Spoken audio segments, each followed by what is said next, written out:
Hello दोस्तों, आटा technical channel में आप सभी लोगों का स्वागत है। दोस्तों, आज हम देखेंगे क्रिस्टल माइक को कैसे विदाउट हॉट एयर गन की एक सोल्डरिंग आयरन के मदद से कैसे लगाते हैं।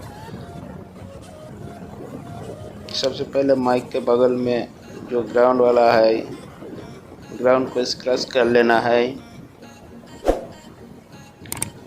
ग्राउंड के स्क्रैच करने के बाद थोड़ा ब्लैक पेस्ट डाल के सोल्डरिंग कर लेना है, क्योंकि हॉट एयर गन से लगाऊंगा तो माइक ज़्यादातर काम नहीं करता है, जल भी जाता है।